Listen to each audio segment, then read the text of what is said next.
ഭൗതിക ശരീരം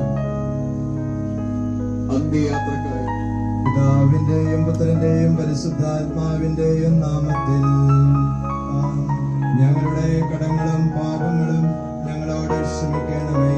ഞങ്ങൾ പ്രലോഭനത്തിൽ വീഴാനിടയാകരെ അനുഗ്രഹമുണ്ടായിരിക്കും.